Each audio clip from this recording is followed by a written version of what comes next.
ओम नमः शिवाय। ओम नमः शिवाय। ओम नमः शिवाय। प्रिय भक्तों, आप सभी को सावन मास की शिवरात्रि की हार्दिक शुभकामनाएं।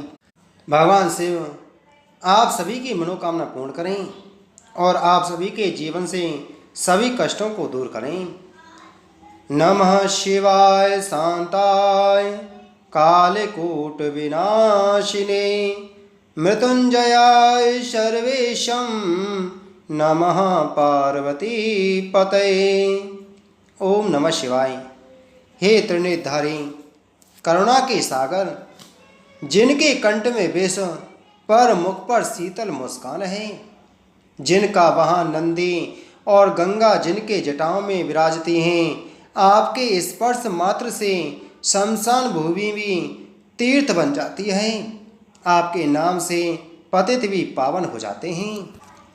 उस ज्योति स्वरूप को नमन, जो सृष्टि स्थिति और संहार तीनों के अधिपति हैं। हे भोलेनाथ, जो दीनों के दीन हैं परंतु देवों के देव महादेव हैं। प्रिय भक्तगणों, आज की कथा में हम सावन मास की कृष्ण पक्ष में आने वाली चतुर्दशी को मनाने जाने वाली महाशिवरात्रि की व्रत कथा सुना रहा हूँ। आप सभी भक्तजन इस कथा को श्रद्धा पूर्वक मन लगाकर भगवान शिव जी का ध्यान करते हुए सुने। सौनक आदि ऋषियों ने कहा, हे सूत जी, अब हम आपके श्रीमुख से सावन मास में आने वाली महाशिवरात्रि व्रत की कथा और महत्तम सुनना चाहते हैं। श्री सूत जी ने कहा कि हे सौनक आदि ऋषियों, मैं इस संबंध में तुम्हें एक कथा सुनाता हूँ जो सब प्रकार से आनंद प्रदान करने वाली है। पुरातन समय में एक व्याध निषाद नाम से प्रसिद्ध था। वह सभी जीवों को दुख देने वाला, हिंसक तथा अत्यंत कठोर था। उसका परिवार बहुत बड़ा था। वह प्रतिदिन वन में जाकर जीव जंतुओं का संहार करता तथा चोरी आदि द्वारा धन प्राप्त करता था। बाल्यावस्था से ही उसने कोई शुभ कर्म नहीं किया था। इस प्रकार के कुकर्म करते हुए उसे बहुत समय व्यतीत हो गया। एक दिन ऐसा संयोग हुआ कि उसके घर में भोजन समाप्त हो गया। तब उसकी माता पिता स्त्री आदि ने क्षुधातुर होकर उससे यह कहा, हम लोग भूखे मरे जाते हैं, अस्तु तुम हमारे लिए भोजन का प्रबंध करो। उन लोगों की बात सुनकर निषाद अपना धनुष बाण ले एक घने वन में जा पहुंचा। जिस दिन की यह घटना थी वह शिवरात्रि व्रत का दिन था, परंतु निषाद इस बारे में कुछ नहीं जानता था। अस्तु उस दिन संध्या तक वन में फिरने पर भी भाग्यवश निषाद को कोई जीव जंतु दिखाई नहीं दिया। जब रात्रि का समय आया तब वह निषाद अपने मन में अत्यंत व्याकुल होकर यह विचार करने लगा कि मुझे यहाँ कोई शिकार तो मिला नहीं, तब घर जाकर ही क्या करूँगा। तदुपरांत वह यह सोचकर एक नदी के तट पर जा पहुँचा। इस प्रकार निश्चय करके निषाद नदी के तट पर जो एक बेल का वृक्ष था, जिसे बेल पत्र कहते हैं, उसके ऊपर छिपकर बैठ गया और टकटकी लगाकर यह देखने लगा कि यदि कोई जीव नदी के तट पर पानी पीने आवे तो मैं उसका संहार कर डालूं। जब रात्रि का पहला पहर समाप्त होने को हुआ, उस समय वहां एक प्यासी हिरनी उछलती कूदती हुई आ पहुंची। उसे देखते ही निषाद ने अपने धनुष पर बाण चढ़ाया, जिसका प्रभाव यह हुआ कि उस धनुष बाण के आघात से बिल्व पत्र के कुछ पत्ते तथा निषाद के पास रखा हुआ पीने का शुद्ध जल वृक्ष के नीचे स्थापित शिवलिंग पर गिर पड़े। इस प्रकार भाग्यवश उसके पहले पहर की पूजा स्वयं ही पूर्ण हो गई। उस अनजान अवस्था में शिव पूजन हो जाने के प्रभाव से निषाद के अनेक पाप नष्ट हो गए। उधर हिरणी ने जब निषाद को बेल के वृक्ष के ऊपर बैठे हुए तथा धनुष ताने हुए देखा तो उसे संबोधित करते हुए पूछा, हे निषाद, तुमने अपना धनुष क्यों ताना है। निषाद ने उत्तर दिया, हे हिरणी, मेरे परिवार के सभी लोग दिन भर के भूखे हैं, अस्तु मैंने यह विचार किया है कि मैं तुझे मारकर तेरे मांस से सब लोगों की क्षुधा का निवारण करूं। यह सुनकर हिरणी ने चिंतित होकर अपने मन में यह विचार किया कि मुझे किसी प्रकार इसका संकट दूर करना चाहिए। अस्तु उसने निषाद को संबोधित करते हुए कहा, हे निषाद, मेरे धन्य भाग हैं जो तुम मेरे मांस द्वारा अपना तथा अपने परिवारजनों का मनोरथ पूर्ण करना चाहते हो। यद्यपि इसमें कोई संदेह नहीं कि मेरे मांस से तुम्हारे परिवार का पेट भर जाएगा तथा मुझे इसमें कोई आपत्ति भी नहीं है, तथापि मैं यह चाहती हूँ कि तुम मेरी प्रार्थना स्वीकार कर लो। हिरणी की बात सुनकर निषाद ने पूछा, तुम क्या कहना चाहती हो? हिरणी बोली, हे निषाद, मेरे घर पर छोटे छोटे अनेक बच्चे हैं। अस्तु मैं यह चाहती हूँ कि उन सबको अपनी बहन को सौंप आऊँ। इतना करके मैं तुम्हारे पास लौट आऊँगी, तब तुम मुझे मारकर अपना प्रयोजन सिद्ध करना। संसार में सत्य के समान और कोई वस्तु नहीं है। यह पृथ्वी तथा आकाश भी सत्य के बल पर ही ठहरे हुए हैं। मैं भी अपने वचन को अवश्य सिद्ध करूँगी। इस प्रकार उस हिरणी ने घर हो आने के लिए निषाद से बहुत प्रार्थना की, परंतु निषाद ने उसे स्वीकार नहीं किया। यह देखकर हिरणी ने अपने मन में अत्यंत भयभीत हो निषाद को विश्वास दिलाते हुए इस प्रकार पुनः कहना आरंभ किया, हे निषाद, यदि मैं अपने बच्चों का प्रबंध करके तुम्हारे पास लौट कर न आऊँ तो मुझे वह पाप लगे जो वेद के विरुद्ध आचरण करने वाले मनुष्य को लगता है। उस समय निषाद ने हिरणी की बात पर विश्वास करके उसे घर आने की आज्ञा दे दी। तब वह हिरणी जल पीने के उपरांत अपने घर को चली गई और निषाद उसी पेड़ पर बैठा हुआ उसके पुनर्आगमन की प्रतीक्षा करने लगा। जब रात्रि का दूसरा पहर आया, उस समय उस हिरणी की बहन अपनी बहन को ढूंढती हुई उसी स्थान पर आ पहुंची। निषाद ने उसे देखते ही फिर अपने धनुष बाण को चढ़ाया, जिसके कारण अनेक बिलपत्र टूटकर शिवलिंग पर जा गिरे और उसके दूसरे पहर का शिव पूजन अपने आप हो गया। इस अज्ञान अवस्था के पूजन से भी उसके असंख्य पाप नष्ट हो गए। तब दूसरी हिरणी ने पहले हिरणी की भांति व्याध से धनुष चढ़ाने का कारण पूछा और व्याध ने अपना उत्तर दोहरा दिया। तदुपरांत उस हिरणी ने अपने मन में अत्यंत भयभीत होकर इस प्रकार कहा, हे निषाद, मेरे बड़े भाग्य हैं जो तुम मेरे मांस द्वारा अपनी तथा अपने परिवार की क्षुधा का निवारण करना चाहते हो। यह शरीर नाशवान है, अस्तु इसके द्वारा यदि परोपकार हो तो इससे अधिक आनंद की बात क्या होगी। फिर भी मैं यह चाहती हूँ कि मैं अपनी छोटी लड़की को अपने पति को सौंपाऊँ, तत्पश्चात यहाँ आकर तुम्हारे बाण का लक्ष्य बनूँ। जब निषाद ने उसकी प्रार्थना को अस्वीकार किया तब उस हिरणी ने विश्वास दिलाते हुए इस प्रकार कहा, यदि मैं अपनी प्रतिज्ञा भंग करूँ तो मुझे वह पाप लगे जो अपनी स्त्री को छोड़कर पराई स्त्री के साथ भोग करने पर लगता है। यह सुनकर निषाद ने उसे भी घर हो आने की आज्ञा दे दी। तब वह तो पानी पीकर चली गई और निषाद उसके लौटने की प्रतीक्षा में जगता हुआ धनुष ताने अपने स्थान पर बैठा रहा।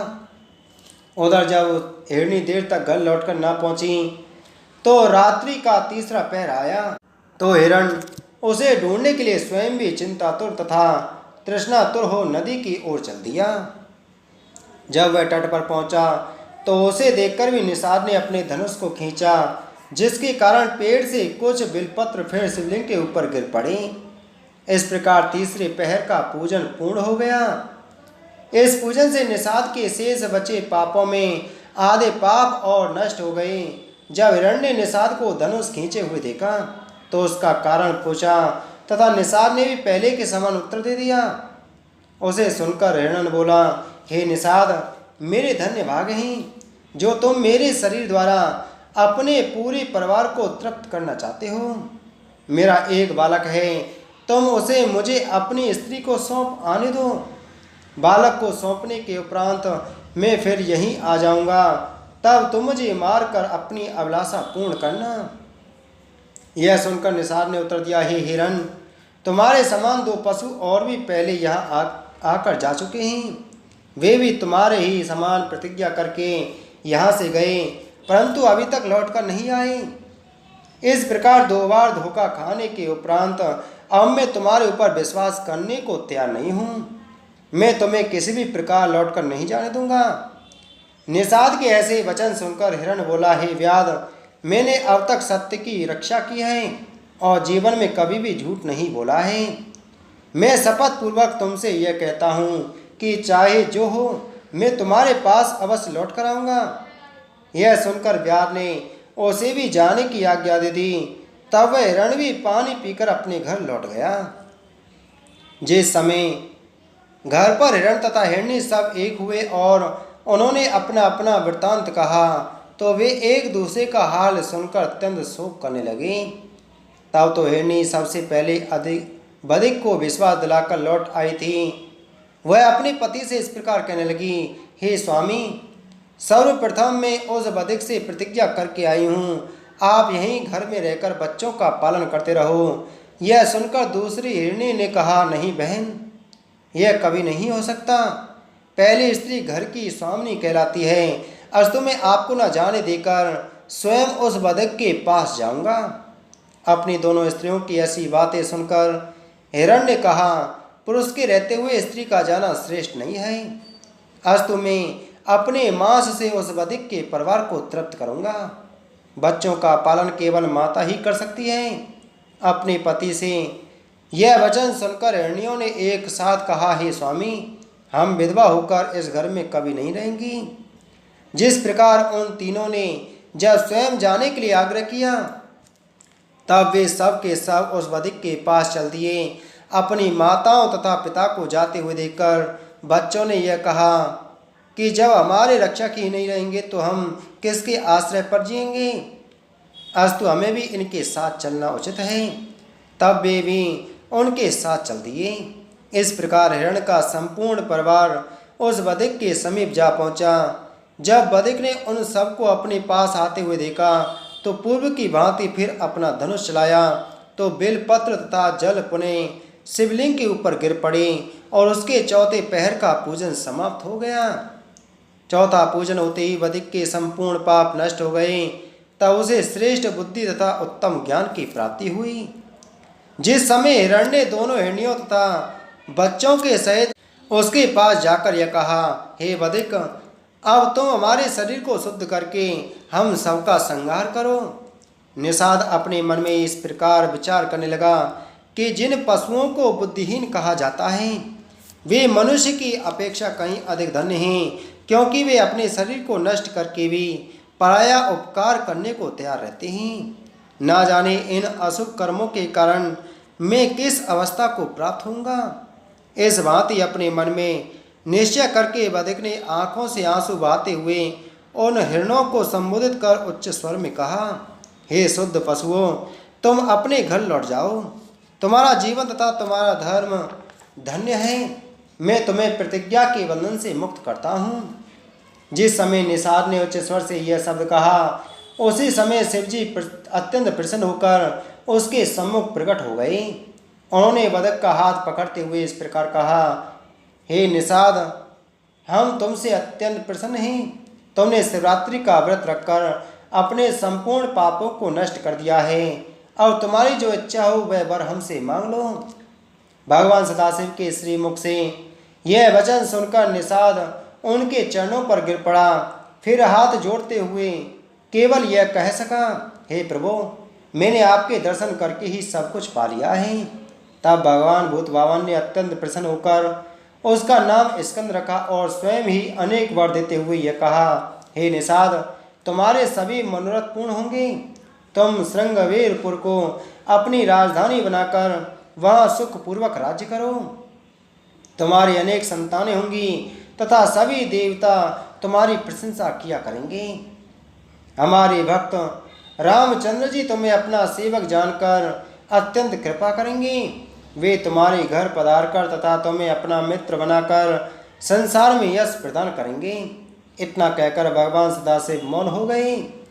भगवान भूत भावन के दर्शन पाने से उन हिरणों के भी समस्त पाप नष्ट हो गए। तब उन्होंने भी मृग योनि त्याग कर देव स्वरूप प्राप्त किया। तदुपरांत वे शिव जी की कृपा से विमानों पर आरूढ़ हो देवलोक को चले गए। वे मृग आज तक नक्षत्र रूप से आकाश में दिखाई देते हैं। इतना कहकर भगवान सदाशिव अंतर्ध्यान हो गए तथा शिवलिंग के रूप में वहीं स्थित होकर व्यादेश्वर के नाम से प्रसिद्ध हुए। व्यादेश्वर शिवलिंग अर्बुद गिरि पर स्थित है। श्री शिव जी की कृपा से वह व्याधवी स्कंद नाम से प्रसिद्ध हो श्रृंगवेरपुर में जा पहुंचा तथा समस्त भीलों का राजा बनकर सुखपूर्वक राज्य करने लगा। जब त्रेता युग में राजा रामचंद्र जी ने अवतार लिया तो उन्होंने स्कंद के घर पहुंचकर उसे बहुत सम्मानित किया। रामचंद्र जी ने अत्यंत कृपा करके उसे शिव जी की भक्ति प्रदान की तथा शिव जी की अनुग्रह से वह इस लोक में सब प्रकार के सुख होकर अंत में सायुज मुक्ति को प्राप्त हुआ। श्री सूत जी कहते हैं कि शौनक आदि ऋषियों, शिव जी के व्रत की ऐसी महान महिमा है कि उस व्याध ने अनजाने में ही शिवरात्रि का व्रत करके मुक्ति को प्राप्त कर लिया। सभी वेद तथा प्राणों ने शिवरात्रि व्रत को सब व्रतों का स्वामी कहा है। व्यादेश्वर शिवलिंग का जो कोई भी पूजन करता है और उसकी कथा को सुनता है उसके सभी संपूर्ण मनोकामनाओं को पूरा कर लेता है। जो लोग इस कथा को पढ़ते अथवा सुनते हैं तथा दूसरों को सुनाते हैं वे दोनों लोकों में आनंद प्राप्त करते हैं। भगवान शिव जी की कृपा उन पर सदैव बनी रहती है और अंत में वे शिव लोक को प्राप्त होते हैं। बोलो शिव शंकर भगवान की जय।